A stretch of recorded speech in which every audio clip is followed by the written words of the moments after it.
সুপ্রিয় দর্শক, ঢাকা টাইমসের আলাপচারিতায় আমন্ত্রণ জানাচ্ছি। আমি মনির হোসেন। আজ আমরা দেশের রাজনীতি ও অর্থনীতি নিয়ে কথা বলবো বাংলাদেশ জাতীয়তাবাদী দল বিএনপির কোষাধ্যক্ষ জনাব এম রশিদুজ্জামান মিল্লাতের সঙ্গে। বর্তমানে দেশের অর্থনীতি এবং ব্যবসা বাণিজ্যের পরিস্থিতি কেমন বলে আপনার মনে হয়? দেখেন, বর্তমানে পরিস্থিতি, ব্যবসা বাণিজ্যের কথা যদি বলেন তাহলে আমি বলবো যে এটা মন্দা ভাব চলছে দেশে। কারণ ব্যবসা বাণিজ্যের ক্ষেত্রে আমরা সাধারণত যারা মধ্যম সারির ব্যবসায়ী যারা আছে তারা তো মোটামুটি ভাবে এখন নাবিশ্বাস উঠে গেছে। তাদের কোনো ব্যবসা বাণিজ্য নাই, কোনো টেন্ডারিং নাই, এবং বিশেষ করে ফরেন ইনভেস্টমেন্ট না থাকার কারণে এই দেশে তো ওরকম ভাবে ব্যবসা হচ্ছে না। সেই জন্য ব্যবসায়িকরা মোটামুটি ভাবে একটা খুব কষ্টের মধ্যে আছে আমি বলতে পারি। আপনি বিএনপির কোষাধ্যক্ষ, একই সাথে একজন দেশের অন্যতম বড় ব্যবসায়ী। আমরা 5ই আগস্টের পর দেখেছি যে শুধু রাজনৈতিক মতাদর্শের কারণে অনেক ব্যবসায়ীর কলকারখানায় হামলা হয়েছে, তাদের অনেকের ব্যবসা বন্ধ হয়ে গেছে, এই ধরনের কথাবার্তা আমরা শুনেছি। এই বিষয়টিকে আপনি নিজে কিভাবে দেখেন, আপনার দল কিভাবে দেখে, এবং তাদেরকে ব্যবসা বাণিজ্য সচল রাখার জন্য আপনার দলের পক্ষ থেকে কোনো রকমের আশ্বস্ত করা বা এই ধরনের কোনো উদ্যোগ আছে কিনা?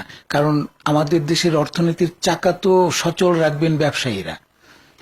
দেখেন, আমাদের রাজনৈতিক বিএনপি একটা গণতান্ত্রিক দল, এবং বিএনপি একটি বৃহৎ দল, এটাও জানেন। এবং প্রতি সরকারের পরিবর্তনের ফলে গণঅভ্যুত্থান হওয়ার পর যে বিষয়টি হয়েছে যে অনেক অলিগাররা ছিল যারা ব্যবসা বাণিজ্যের নামে লুটপাট করেছে, ব্যবসা বাণিজ্যের নামে তারা ব্যাংক থেকে লোন নিয়েছে এবং সেই টাকাগুলি পাচার করেছে।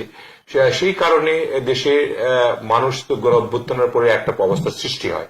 সেই সৃষ্টির কারণে অনেকগুলি শিল্প কারখানায় হামলা হয়েছে, শিল্প কারখানা কিছু ভেঙে গিয়েছে, এবং সেগুলি এই শিল্প কারখানা ভাঙুক বা শিল্প কারখানা না চলুক এটা বিএনপি সমর্থন করে না। যে সমস্ত লোকগুলি এর চালিত শক্তি ছিল এই দেশের ক্ষতি করার, তাদের বিচার হোক, এটা বিএনপি চায়। কিন্তু বিএনপি চায় না যে কোনো কলকারখানা বন্ধ হোক, কোনো ইন্ডাস্ট্রি বন্ধ হোক, বিদ্যুৎ না চলুক, বা আমাদের যে ব্যবসা বাণিজ্য যেগুলি যারা বড় বড় চালিকা শক্তি রয়েছে তারা তাদের কারখানাগুলি বন্ধ হোক, এগুলি বিএনপি চায় না। বিএনপি চায় যে রাজনৈতিক ভাবে একটা সরকার গঠন হলে যাতে করে অর্থনৈতিক অবস্থার কোনো না হয়, ক্ষতি না হয়, সেই কারণে যে কারখানাগুলি বিল্ড হয়েছে সেগুলি যাতে সচল থাকে, সে একটা প্রক্রিয়ার মাধ্যমে তারা এটা করতে চায়। 5ই আগস্টের পর বিভিন্ন জায়গায় দখলবাজি, চাঁদাবাজি এসবের অভিযোগ উঠেছিল, এবং আপনার দলেরও তৃণমূল পর্যায়ের বা মাঠ পর্যায়ের অনেক নেতাকর্মীর বিরুদ্ধে এই ধরনের অভিযোগ ওঠার পর আপনার দল তাদের বিরুদ্ধে ব্যবস্থাও নিয়েছিল, যেটি একটি প্রশংসার বিষয়। এই ব্যবস্থা গ্রহণের সুফল কেমন পাচ্ছেন?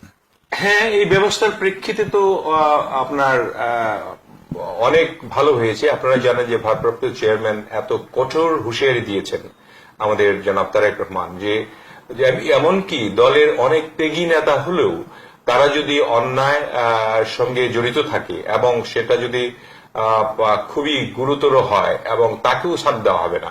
সেইভাবে আমাদের ওই সময় গণঅভ্যুত্থানের পরবর্তীতে আপনারা জানেন যে দেশে সরকার ছিল না 2-3 দিন। তারপরে এরপরেও যে সমস্ত জায়গাগুলি খালি হয়েছে, এখানে আমি একটু উল্লেখ করতে চাই যে ধরেন হাট, বাজার, ঘাট, এগুলি কিন্তু একটা রেভিনিউ আর্নিং এর একটা ব্যাপার সরকারের। সেই সমস্ত জায়গা যারা দখলে ছিল তারা না থাকাতে এটার নিয়ন্ত্রণ কারো না কারো নিতে হবে। সেটা সরকারি মাধ্যমেই হয়তো বিএনপির কিছু লোক নিয়েছে, সে সঙ্গে অন্যান্য দলের লোকরাও নিয়েছে, এবং সে যেহেতু বৃহৎ একটি দল এবং এই দলটিকে একটু ডিফেম করার জন্য অনেক সময় একটু বাড়তিও বলা হয়। কিন্তু যেগুলি প্রমাণিত হয়েছে আমরা কিন্তু তাদের ব্যবস্থা গ্রহণ করেছি, এবং আগামী নির্বাচন পর্যন্ত এটা কঠোর হুঁশিয়ারি দেওয়া আছে যে নির্বাচন হলে তো একটা সরকার গঠন হলে একটা শৃঙ্খলার মধ্যে চলে আসবে। এমনকি নির্বাচনের আগ পর্যন্ত যদি কেউ এ ধরনের অন্যায় কিছু করে তাদের বিরুদ্ধে আমাদের যে শাস্তি আমরা দিয়েছি সেগুলো অব্যাহত থাকবে।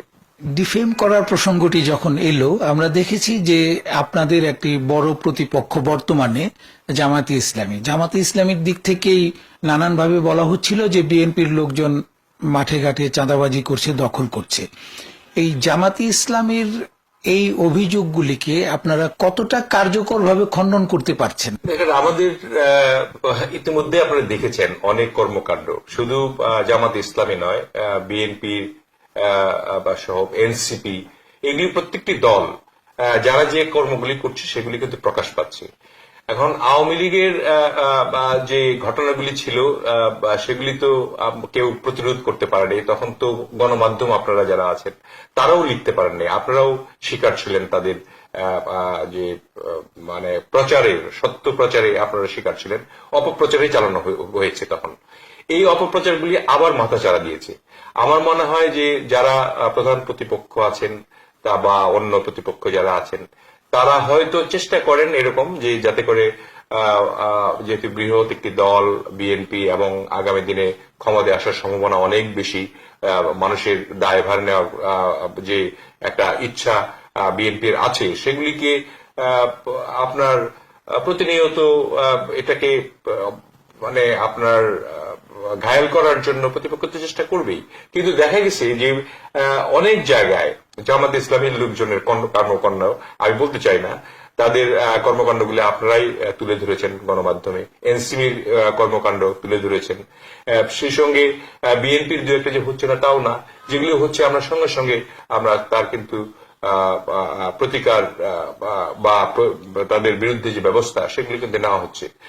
এবং এটার বিরুদ্ধে অপপ্রচার করছে তার আমরা চেষ্টা করছি। অনেক সময় দেখা গেছে যে আমাদেরকে মিথ্যা অপপ্রচার করে বিভ্রান্ত করার চেষ্টা চলছেই, এটা চলবে, রাজনীতিতে এটা হয়। তো এতে করে তো আর বিচলিত হওয়া যাবে না, আমাদের কর্মকাণ্ডগুলো যদি সঠিক থাকে সেই ব্যবস্থায় আমরা গ্রহণ করছি।